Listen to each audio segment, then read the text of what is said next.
At its peak, one flag flew over close to a quarter of the entire planet.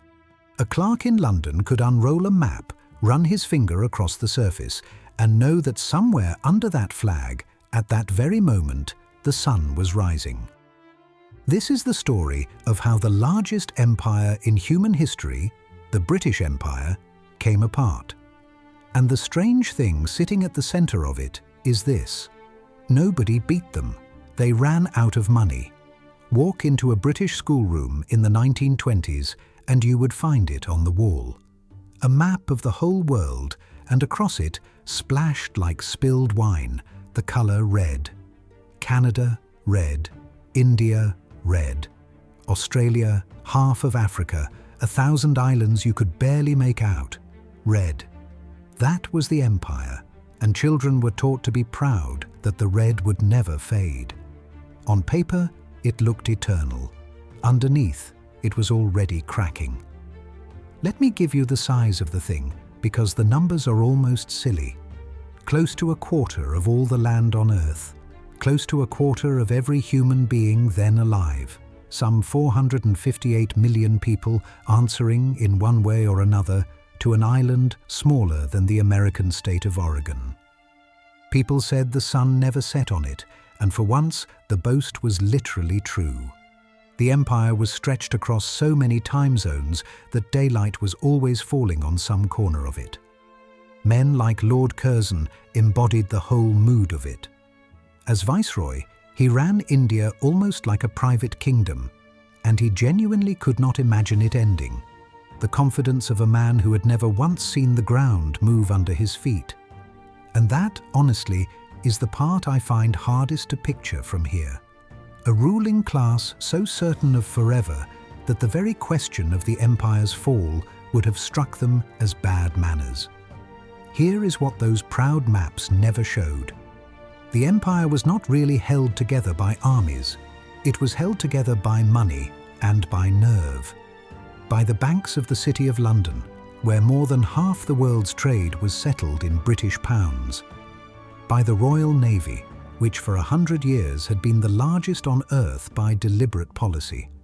Take away the money, take away the ships, and the red on the map becomes just ink. In 1914, the taking away began. The First World War is remembered for the trenches. What it did to the empire, though, happened in ledgers. Britain went into that war as the banker of the world, the nation everyone else owed. It came out owing a fortune of its own, most of it to a rising giant across the Atlantic that had barely entered the fighting until the end. To pay for the war, Britain sold off vast piles of the overseas investments it had spent a century building. In a single generation, the lender had become the borrower, and the true centre of world finance quietly slid from a street in London to a street in New York. While London was counting that cost, the first piece simply walked away. Not some distant colony, Ireland, right on Britain's own doorstep. After years of struggle, a treaty in 1921 carved out the Irish Free State, and a chunk of what everyone had assumed was permanently, unquestionably British was suddenly its own country. If a piece that close could leave, what did that say about the pieces an ocean away? The map had learned it could change. That lesson would travel. Then came a quieter surrender, and almost nobody clocked it at the time. For over a century, Britannia had ruled the waves, and that wasn't just a song, it was official strategy. Britain deliberately kept a navy bigger than the next two navies in the world combined. But in 1922, exhausted and deep in debt, Britain sat down at a conference in Washington and signed a treaty agreeing to something once unthinkable: equality. From that point on, the United States was free to build a navy just as large. Britannia had agreed to share the throne of the sea. I'll put my own cards on the table here. To me, the wars did not destroy the British Empire. The empire had been quietly borrowing against its own future for decades, and the wars simply walked in and presented the bill. If you think that's right, that the whole thing was a mortgage that finally came due, drop a like and stand with me on it. And if you reckon this empire was doomed from its very first colony, no war required, then go and make that case in the comments, because I would genuinely enjoy losing that argument. Either way, the bill, when it landed, was staggering. Even in the calm years between the wars, the loosening carried on, mostly through paperwork. In 1931, a law with a dull name, the Statute of Westminster, quietly handed the big self-governing dominions, places like Canada and Australia, the legal right to make their own laws, free of the British Parliament. No shots, no drama. Just a signature admitting that these were now, in practice, separate nations wearing the same crown. The empire was learning to let go one clause at a time, and hardly anyone outside a courtroom noticed. The real bill arrived in 1939. Britain fought the Second World War from the very first day to the very last, one of the only powers on earth that could say so. And it fought while standing almost entirely alone through the darkest stretch of it. That story is genuinely glorious, and I won't take a single thing away from it.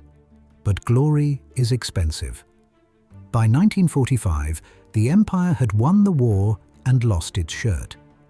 The country that had once bankrolled the planet was, in plain terms, broke. To keep fighting, Britain had leaned hard on American supplies through a scheme called Lend-Lease. Aircraft, ships, food, all sent across on credit. When the fighting stopped, the credit stopped with it, almost overnight, leaving Britain staring at empty shelves and emptier vaults. It sent its most brilliant economist, John Maynard Keynes, across the Atlantic to ask for a loan, and he came back with one, but on terms that stung the pride of a former superpower. The lender now set the conditions. The old master had to ask, and that loan tells you everything about how far the mighty had fallen because of when it was finally cleared. Not in the 1950s, not in your grandparents' day. Britain made the last payment on its Second World War debt in 2006. There were people streaming music over the internet by the time that account was finally closed. An empire that had ruled a quarter of the world spent 60 years quietly paying down the price of survival. I remember sitting with that fact once in an archive reading room, a photocopy of the loan terms on the desk in front of me. It stops feeling like history when the repayment outlasts the entire Cold War. It starts feeling like something that finished the day before yesterday. But money was only half the collapse, because an empire also runs on belief, the belief of the ruled that the ruler cannot be moved. And in the largest, richest, most crowded possession of all, that belief was gone. They called India the jewel in the crown, and it was no exaggeration. Indian revenue, Indian soldiers, Indian markets. India was the reason the whole enterprise made financial sense in the first place. Lose it, and the empire stops paying for itself. By 1947, holding India was simply no longer possible, and everyone in London knew it. A generation of protest, led most famously by a slight man in homespun cloth named Gandhi, had made the country ungovernable by the old methods. The decision was made to leave, and to leave fast. The last viceroy, Lord Mountbatten, was sent to hand the country over, and he pulled the timetable forward at breathtaking speed. But India would not depart as one nation. It would be split in two, a new India and a new Pakistan. And someone had to decide exactly where the border ran. Someone had to draw the line. And this is the detail I have never quite got over. The man handed that job was a London lawyer named Cyril Radcliffe. He had never been to India, not once. He was given the maps, a small commission, and roughly 5 weeks to carve a border through a land of hundreds of millions of people, choosing which villages, which rivers, which families ended up on which side. He drew the line, and afterwards, by his own account, he destroyed his working papers, never returned, and barely spoke of it again. I have honestly tried to imagine the meeting where you hand a stranger a map and 5 weeks and ask him to divide a subcontinent. I cannot make it work in my head. If you can picture how that conversation actually went, I would love to read your version in the comments below. When the new border was announced, the upheaval was almost beyond counting. Something like 15 million people were uprooted, crossing the line in both directions, leaving behind homes their families had lived in for generations, whole regions in turmoil, families divided by a pencil stroke made by a man who had never walked their streets. On the 15th of August, 1947, the flag came down over India. The jewel was gone, and with it went the financial heart of the entire empire. You might assume that losing India was the moment the world realized Britain was no longer a superpower. It wasn't. That moment came 9 years later, over a narrow ditch of water in the desert, and it was so humiliating that it rewired British foreign policy forever. This is the part almost everyone forgets. This is Suez. The Suez Canal is a 100-mile channel cut clean through Egypt, joining the Mediterranean to the Red Sea. It was the shortcut to India and the East, the single most valuable waterway Britain held a stake in. Then, in 1956, a young Egyptian colonel named Gamal Abdel Nasser stood up and announced that Egypt was taking the canal back, nationalized, just like that. And Britain, together with France, decided that this simply could not stand. What happened next, Britain tried very hard to keep secret. In a villa outside Paris, Britain, France, and Israel agreed to a plan so cynical it still makes historians wince. Israel would move on Egypt first. Then Britain and France would sweep in pretending to be peacekeepers, nobly separating the two sides, and in the confusion take back the canal. Late in 1956, the plan went ahead. The forces moved in. Militarily, it worked, and that is exactly where the whole thing fell to pieces. Because Britain had forgotten to check with the one country that now truly held the purse strings: America. President Eisenhower was furious. He had not been told, and he was not about to let the old empires drag the world into crisis behind his back. He didn't send warships. He did something far more devastating to a bankrupt nation. He reached for the pound.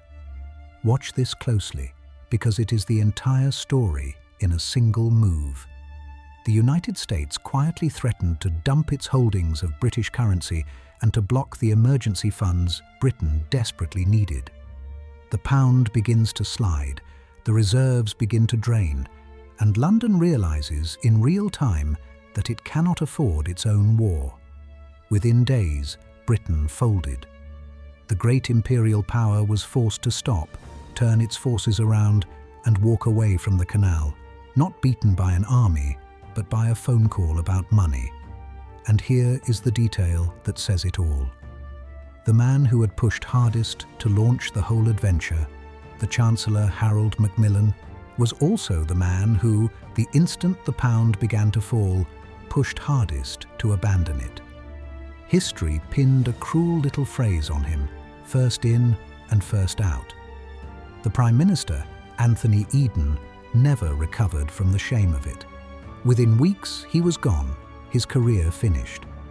And Macmillan? He stepped straight into the top job himself.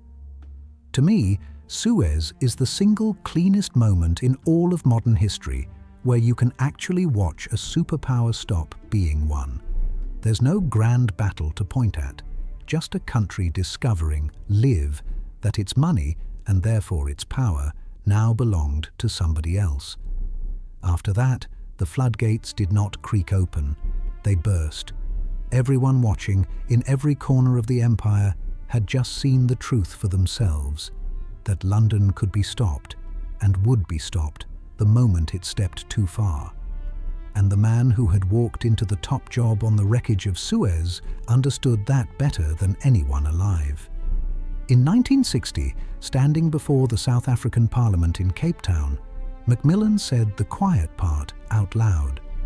The wind of change, he told them, is blowing through this continent. It was surrender dressed up as poetry. The empire was ending, and Britain would not fight the tide. Ghana had already gone free in 1957, the first of Britain's African colonies to do it, led by a man named Kwame Nkrumah. Say it, Nkrumah. After that speech, they fell like dominoes. Nigeria, Kenya, one nation after another, dozens of flags lowered across a single generation. A boy born under that unfading red map could live to watch nearly all of it disappear before his own children were grown. And the empire left its fingerprints everywhere, even on the way you speak. The word loot came into English straight from Hindi during the years Britain ruled India. So did shampoo and bungalow and pajamas, words that walked home in the luggage of empire and never left. In small, everyday ways, you are far closer to all of this than you would ever guess. There was one last chapter, and it closed on a rainy night in 1997. Hong Kong, a jewel of a port city held by Britain for over a century, was handed back to China. At midnight on the 1st of July, in a downpour, the British flag came down for the final time, and the last governor, a man named Chris Patten, sailed away on the royal yacht into the dark harbour. Many historians mark that night as the true end of the empire, not with a war, with an umbrella, a ceremony, and a ship slipping quietly out to sea. So how did the empire that owned a quarter of the world shrink back to a rainy island you can drive across in an afternoon? Not through one great defeat. Through debt, through 2 ruinous wars, through the simple arithmetic that ruling that much of the planet cost more than Britain could ever truly pay, and through the day at Suez when the world finally saw the bluff and called it. Prestige is a currency too, and Britain spent the very last of it out in the desert. The American statesman Dean Acheson summed the aftermath up in a single unforgettable line. "Great Britain," he said, "has lost an empire and has not yet found a role.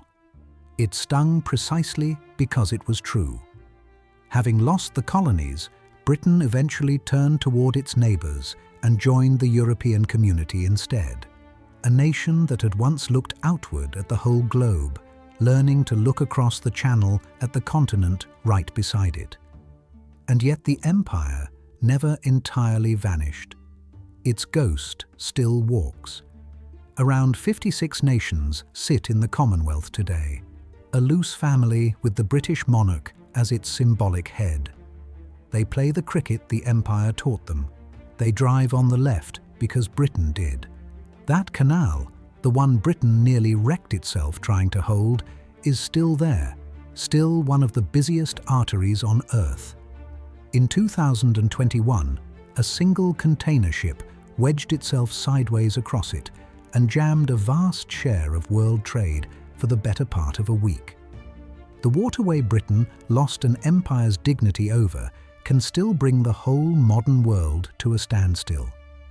I've stood inside old imperial buildings where a handful of clerks once moved a quarter of the world with a pen and a ledger. And the thing that strikes me every single time is how astonishingly fast the enormous can become ordinary. If this walk through the fall of an empire pulled you in, then come with me for the next one.